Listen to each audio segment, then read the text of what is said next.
Hello, good morning, good afternoon, good evening, good night, whatever time you are watching this video. Once again, thank you for joining me. First, I would like to ask you to pardon me because I'm taking a walk. But it just came in my heart to do this video. I would like us to talk about marriages today. Not any type of marriage, not the one that has been painted by cultures, not the one that the world portray, but Christian marriages. You know, a few weeks back, I was having a conversation at work with one of my co-worker, and I was telling that co-worker that it's important for us to put ourselves first, because I believe you have to be able to take care of yourself before you can take care of somebody. And during that conversation, she told me, she said, if I tell you that I'm going to divorce my husband, would you tell me that because it's not working for me, I can go ahead and divorce him? But unfortunately, the conversation ended there because we did not get a chance to continue it. And I wanted us to talk about it today. Before we go any further, I want to say this. If anybody, whether you be a woman or a man, if you are in an abusive relationship, in an abusive marriage, please get out before it's too late. Take a stance while you are trusting the Lord, to come through for you. Do not stay there saying that, yeah, God put me in that marriage and I must stay, even to the detriment of your life. That's it. So I know as Christian, marriage is a beautiful thing. I want to put that out there. Marriage is a beautiful thing. Why? Because God is the one that instituted marriage. The Bible tells us in Genesis 2:18 that after the Lord has created everything, created man, he looked around and he said, no, it's not good that man should be alone. I will make him a helpmeet. That's when he made Eve. So marriage is beautiful. No matter what someone will say, marriage is beautiful, because if God says that something is not good, it's not good. God says that Adam being alone is not good. Therefore, it's not good.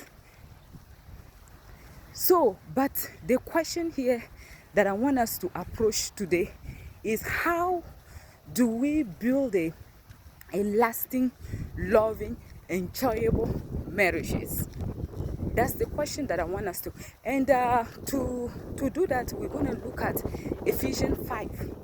Ephesians chapter 5 from verse 21 to 25. Because that's the scripture that we mostly refer to when we are talking about marriages. Ephesians 5:21.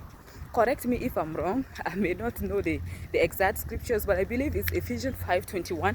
It says, submitting yourself one to another.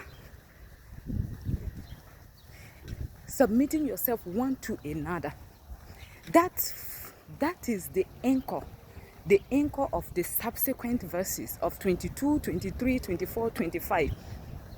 But unfortunately, when we are having like preaching on marriages or teaching on marriages, we usually gloss on that verse 21. We gloss over it. We just brush over it. Submitting yourself one to another. But that's the anchor scripture. So if we do not agree on that in marriage, the man and the woman that are in that marriage, they have to submit themselves one to another. And then we can move to verse 2. Wife, submit to verse 22. Wife, submit yourself to your own husband. So the recipe here for a long, loving, Christian, enjoyable marriage is 21, 22, 23, 24, and especially 25 of Ephesians chapter 5. But usually they will say, wife, submit yourself to your own husband. We shout at that one. You know, and also I want to make a point here. Submit yourself to your own husband. Bible didn't say submit yourself to somebody else's husband. Not Eve submitting herself to Evelyn's husband. Not Martha submitting herself to Mary's husband. But submitting yourself to your own husband. Sometimes we can see some women that are very respectful, very submissive to some other authority, some other men, like, you know, but when they are talking to their own husband, you can see how they relate to them, you know, in a very submissive manner. We have to lean to the Bible. The Bible has to be our number one advisor in every aspect of our life, especially if in our marriages, in the area of marriage. So we're going to move now to Ephesians 5 verse 25. It says, and man, love your wife. Bible didn't stop there. Bible says, man, love your wife as Christ loved the church. So some men would like their wives to be submissive, but they forget to love their wife. Not anyhow, but as Christ loved the church. So can we talk about how Jesus Christ loved the church? Can we talk about how Jesus Christ loved the church? He loved the church to the point that he gave his life. He died on the cross. He submitted to the pain. He submitted to the insult. He submitted to the beatings. They brought him before Pilate. He stood there like helpless. Even though he has all the powers, he submitted to death so that we can have life. That's how Christ loved the church.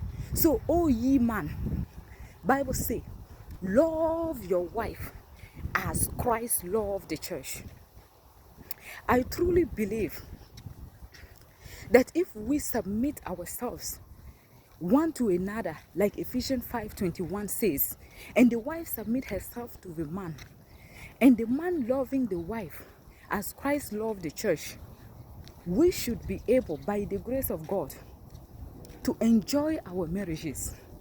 We should be able to have long-lasting, enjoyable, not enjoyable, but enjoyable marriages. So today I pray that any marriage that is not working right, may the grace of God come in. I pray that the marriages that are doing good, they shall do better. That's my prayer.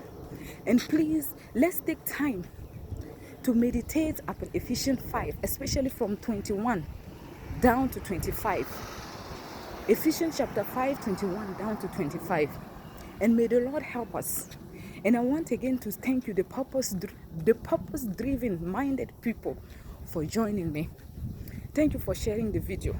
I long to see you soon. Bye-bye.